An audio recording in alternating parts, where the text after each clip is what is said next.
But now the co-main event is out of the way, it's time to move on to your main event of Brandon Moreno versus Amir Albazi. Let's get right into it, but before we do, make sure you like, comment, subscribe, share, and follow, and hit the bell icon to get notified whenever I upload. Let's go. Main event time, my people. Brandon Moreno versus Amir Albazi. Albazi is 17-1. His country is Iraq. He stands at 5'5" tall. He weighed at 137 pounds, 18 his last win. Has a reach of 68 inches and a leg reach of 38 inches. While Brandon Moreno, on the other hand, has a record of 21, 8 and 2. His country is Mexico. He stands at 5'7" tall. He weighed at 136 pounds in his last win. Has a reach of 70 inches and a leg reach of 38 inches. Leg reach is equal. While the reach goes into Brandon Moreno's favour by 2 inches, the height also goes into Brandon Moreno's favour by 2 inches.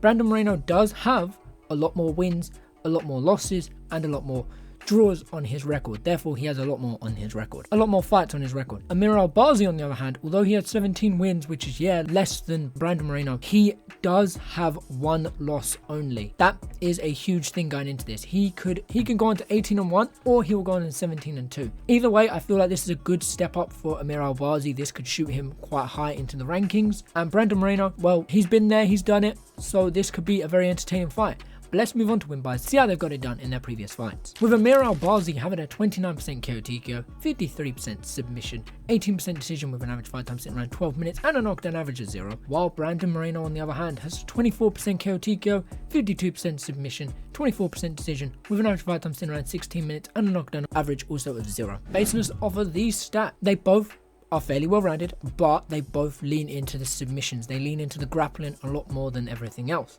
So I believe that this will be a very heavily grappling match, but I do believe that whoever works on the feet could probably take the slight advantage. It's whoever probably does a little bit more up there. But let's move on to the significant strikes to see how they performed in their previous fight on the feet. With Brandon Moreno having an average of 4 punches landed per minute, 44% significant strikes, an average of 4 punches absorbed per minute as well, and a defense of 59%. While Amir Albazi, on the other hand, landed an average of 3 punches per minute, 39% significant strikes, an average of 3 punches absorbed per minute with a 63% defense. If I was to choose who I would lead it more into based off their last fight, I'd go Brandon Moreno on the feet. He had a better output. He absorbed a little bit more and had a little bit of a worse defense, but his significant strike percentage was a bit better than Amir Albazi.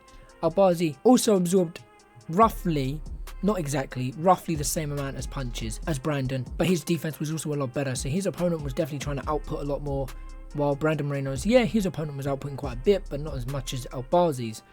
And also it depends on the time of the fight, on how long the fight lasts. A lot of it factor into that, but Amir Albazi's output was a lot worse, and his significant strike percentage was also a bit worse too, so I'd probably edge that part to Brandon Moreno on the feet. But let's move on to grappling to see how they both performed in the grappling in their last fight. Brandon Moreno has an average of 2 takedowns in his last fight, 46% takedown accuracy, 63% takedown defense with an average of 0 submissions, while Amir Albazi, on the other hand, had a takedown average of 2, 33% takedown accuracy, a 40% takedown defense with a submission average of 1. So I was probably going to feel like Amir Albazi would do a lot better down here, but he had roughly the same takedown average. His takedown accuracy was a bit worse, and his takedown defense was a lot worse. But he could also pull into that trick of you get the takedown, and he could be very good at switching positions and taking control here. Brandon Moreno, I feel like, I'm not going to say should avoid grappling at all costs. Amir Albazi, again, don't avoid grappling. These two could win. It's a coin flip in the grappling for these two. I feel that getting the takedowns and having the takedown defense, it will go into Brandon Moreno's favor. So I don't believe Amir Albazi is going to get as many takedowns, but he's going to have to do a lot of work down there to get the win here. But I think on the feet, I would probably slightly edge it towards Brandon Moreno. But that's just my thoughts and my opinions. What do you guys think? Who do you think wins and how do you think win? Apart from that, I will catch you in a bit. Take care, and I'll see you for the stream tomorrow night. Peace.